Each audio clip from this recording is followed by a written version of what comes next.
Sans Vincent, l'invité de Vincent Veillon. Le canton de Vaud va devoir se serrer la ceinture l'an prochain avec un budget lourdement déficitaire malgré d'importantes mesures d'économie touchant de nombreux secteurs. Et au premier rang de ceux-ci se trouve l'action sociale. Les établissements médico-sociaux devront ainsi se passer de plus de 14 millions de francs l'an prochain.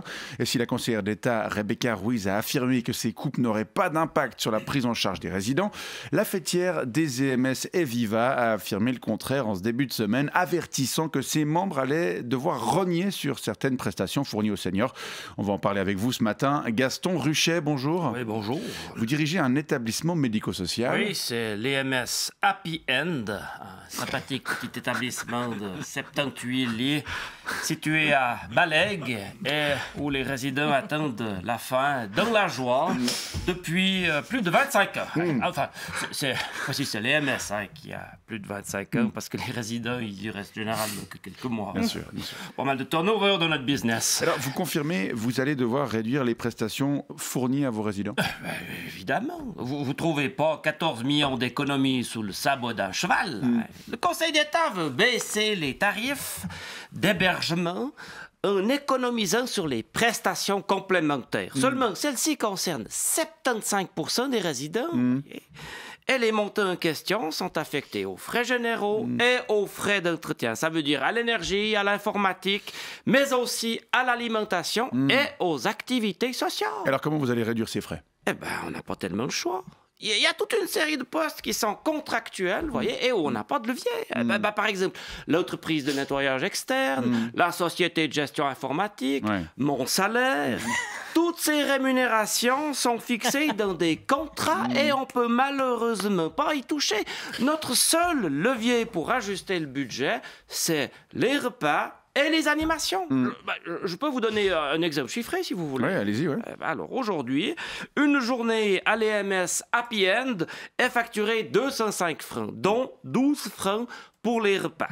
L'année prochaine, le prix devrait baisser d'une dizaine de francs et on n'aura donc pas d'autre choix, par exemple, que de rogner 3 francs sur la bouffe. 9 francs pour composer 3 repas, c'est vraiment pas grand-chose. Fini les caracs. La dose de sucre quotidienne ne sera plus apportée que par les cakes d'1 mètre qu'on va acheter à Pontarlier. C'est le boulanger du village qui va tirer la gueule. Et fini spaghettata. Ouais. Vous allez aussi arrêter de servir des pâtes? Oh non, au contraire. Non, il y en aura au menu 3 jours sur 4 au lieu de 2 sur 3 actuellement. Non, spaghettata, c'est le nom du clown qui vient faire l'animation le mardi et le jeudi. Il gonfle des ballons, il sautille, il fait des chatouilles. Il est super! Seulement, il nous coûte 70 balles pour 3 heures. On ne pourra plus se le permettre. C'est triste, ça. Oui, parce que spaghettata met de la joie dans notre corridor d'animation. Bien sûr. Et la joie est dans l'ADN de notre EMS. Oui, tous nos sols sont jaunes, tous nos murs sont vert pomme. Bon, pour les sols, on a choisi aussi la couleur pour des questions pratiques. Bien sûr. Hein. Non, ça nous fend le cœur de devoir renoncer à une partie de notre âme. Même si, dans le cas de spaghettata, il faut quand même avouer que c'est surtout lui qui va être triste. Il apprécie beaucoup le contact avec les résidents, j'imagine. Non, il s'en fout. Non. Et puis eux aussi, hein, les 3 quarts, ils dorment, et puis les autres, ils bavent en le regardant. Non, mais c'est un artiste.